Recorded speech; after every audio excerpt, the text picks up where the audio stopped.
আজকে আমি আপনাদের দেখাবো ঘরে তৈরি উপকরণ এবং রাঁধুনি কাচ্চি মিক্স মশলা দিয়ে আমি কিভাবে কাচ্চি রান্না করলাম। তো আসসালামু আলাইকুম আপুরা ভাইয়ারা, দেশ বিদেশ যে যেখান থেকে আমার ভিডিওটা দেখছেন, আশা করি সবাই ভালো আছেন। তো এখন চলে যাচ্ছি মূল উপকরণে। প্রথমে আমি কাচ্চি রান্নার জন্য এখানে পাউডার দুধ গরম পানি দিয়ে লিকুইড করে নিচ্ছি। তারপর জাফরান গরম পানিতে ভিজিয়ে নিয়েছি।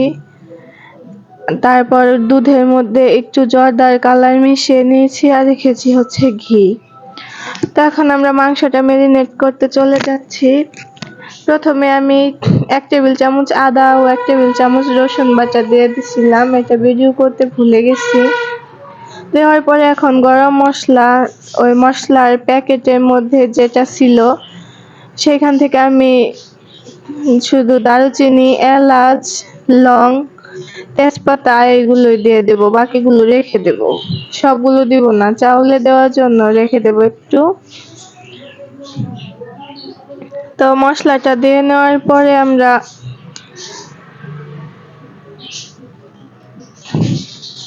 এখন পেঁয়াজ যে বেরেস্তা করে রেখেছিলাম ওই পেঁয়াজ বেরেস্তাটা দিয়ে দিলাম।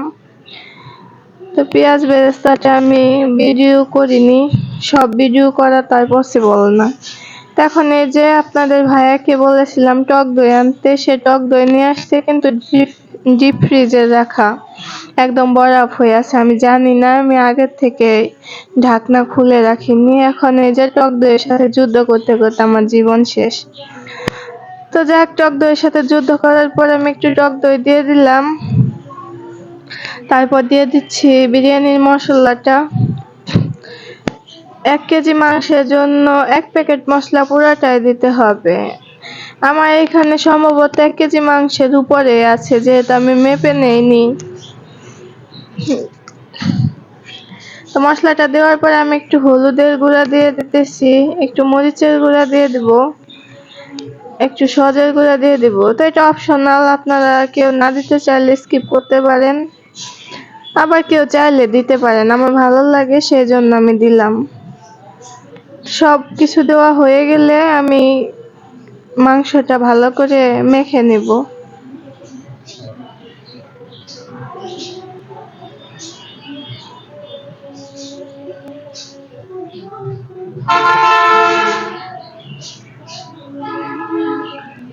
তো তারপর আমি দিয়ে দিলাম স্বাদ মতো লবণ।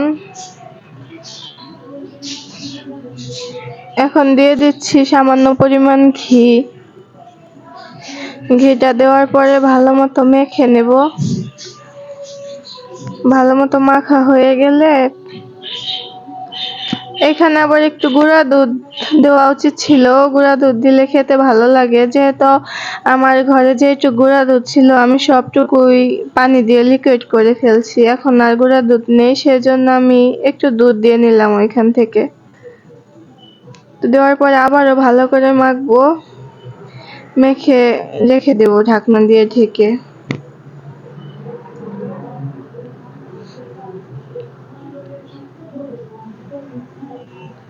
তো তারপরে আমি আলুটা ভেজে নিতেছি। বেশি ভাজার দরকার নেই, যেহেতু এটা আমি আবার দমে দিয়ে রান্না করব, একটু লাল করে ভেজে নিলেই হবে। আলুটা ভাজার এক পর্যায়ে আমি আবার কড়াইতে পানি দিয়ে দিতেছি চাউলটা সিদ্ধ করার জন্য। তো আমার আলুটা ভাজা শেষ, এখন তুলে নিলাম। কড়াইয়ে পানি বসিয়ে দিয়েছি, এখন পানিটা বলক আসলে চাউলটা দিয়ে দিব। তো পানির মধ্যে আমি স্বাদ মতো একটু লবণ আর একটু রান্নার যে সয়াবিন তেল ওইটা দিয়ে দিলাম, দিলে চাউলটা একটু ঝরঝরে হবে। তা আমি এই চাউলটা ব্যবহার করতেছি আজকে কাচ্চি বিরিয়ানিটা রান্না করার জন্য। এটা বাসমতি চাউল। আপনারা চাইলে বাসমতি চাউল ঘরে না থাকলে রেগুলার যে পোলার চাউল, কালো জিরা চাউল, ওইটা দিয়েও রান্না করতে পারেন। আমার এইটা ছিল, সেজন্য আমি এটা দিয়ে রান্না করতেছি। তা আমি আজকে ফার্স্ট টাইম কাচ্চি রান্না করতেছি, আল্লাহ জানে কেমন হবে। তাই তো চাউলটা দিয়ে দিছি। আমি এখানে মস্ত বড় একটা ভুল করে ফেলেছি, আমি চাউলটা না ধুয়েই পানির মধ্যে ঢেলে দিছি। আপনারা কেউ এই ভুলটা করবেন না, সবাই চাউলটা ভালো করে ধুয়ে তারপর পানির মধ্যে দিবেন। তাই তো আমার ভাতটা প্রায় হয়ে গেছে। এটা ফুল সিদ্ধ করা যাবে না, 80% সিদ্ধ করতে হবে। আসলে এটা বলা সম্ভব না যে কয় মিনিট ধরে সিদ্ধ করব, কারণ এক একজনের এক এক টাইম লাগতে পারে। তো 80% সিদ্ধ করলেই হবে। তারপরে আমি চাউলটা ভালো করে ধুয়ে নিছি। সরি, চাউলটা না, আর কি, যে ভাতটা হয়েছিল চাউলের থেকে সেটা আমি ভালো করে ধুয়ে পানি ঝরিয়ে নিছি। এখন সাজাচ্ছি। সাজানোর জন্য আমি এখানে 4-5টা আলু বোখারা, কিশমিশ এবং পেঁয়াজ বেরেস্তা দিয়ে দিলাম। তারপরে আবার উপরে ভাতটা দিয়ে দেব। তো ভাত দেওয়ার পরে আমি এটাকে ভালোভাবে দিয়ে তারপর একটু জর্দার কালার দিয়ে দিতেছি। তো জর্দার কালারটা আমি একটু করে দিয়ে দিলাম, আর তারপরে আবার ভাতটা দিয়ে সব শেষে জর্দার কালারটা পুরোটাই ঢেলে দিব। তো একটু ওই জাফরান মেশানো পানিটাও দিয়ে দিলাম। তো তারপরে আলুর মধ্যে একটু জর্দার কালার মিশিয়ে, হালকা একটু কালার মিশিয়ে নিলাম, বেশি মিশালে আবার খারাপ লাগবে।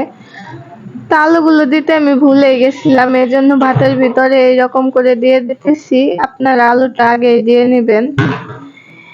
এইদিকে আবার আলুটা দিতে দিতে আমি যে ওই জর্দার কালার মেশানো দুধ রাখছিলাম, ওইটা আমার মেয়ে যে ফেলে দিছে। তো যেটুকু ছিল অবশিষ্ট আমি ওইটুকুই দিয়ে দিতেছি। আমি 4-5টা কাঁচামরিচও দিয়ে দিলাম উপর দিয়ে। এখন ওই জাফরান মেশানো পানিটা পুরোটাই দিয়ে দিব। আপনারা চাইলে জাফরান গুলো দিয়ে দিতে পারেন, আমার ভালো লাগে নাই সেজন্য আমি দেই নাই। তো এখন আমি দুধটাও দিয়ে দিলাম পুরোটা, দিয়ে ঢাকনা দিয়ে ঢেকে দেব। ঢাকনাটা দেওয়ার পরে আমি আটা পানি দিয়ে গুলে তারপরে এমন ভাবে ঢাকনার মুখটা লাগিয়ে দেব যাতে ভাপটা বাহিরে না আসে। তাই তো আমি ঢাকনা দিয়ে ঢেকে দিলাম। এখন চুলায় বসিয়ে দেওয়ার পালা। চুলায় বসানোর জন্য আমি একটা তাওয়া দিয়ে দিলাম। সবার ঘরে যেরকম তাওয়া থাকে ওই রকম তাওয়ায় দিতে পারেন, আমার এটা ছিল, আমি এটাই দিলাম। এখন হাঁড়িটা বসিয়ে দিলাম। চুলাটা হাই হিটে 5 মিনিট জ্বালিয়ে রাখবো। তারপরে আমি চুলার আঁচটা লো করে দেব। তো 1.5 ঘন্টা পরে আমি চুলাটা অফ করে দিলাম। আমার বাসায় সবারই অনেক খিদা লাগছে, আর তর সইতেছে না। তাই তো মাশাআল্লাহ ভালোভাবেই হয়েছে। আমি যেহেতু আজকে ফার্স্ট টাইম রান্না করলাম, আশা করছিলাম না যে হবে। এখন খেয়ে দেখবো কিরকম হলো। আমার মেয়ে বসে গেছে খাওয়ার জন্য, আমি তুলতেই পারতেছি না, মানে হাত কাঁপতেছে। প্রথমবার রান্না করছি, কিরকম হয়েছে জানি না, আল্লাহ জানে। তা আপনারা ওইভাবে রান্না করতে পারেন সবাই, আশা করি সবারই ভালো হবে। এখন খাওয়ার পাল্লা, তো আমরা সবাই এখন খাবো।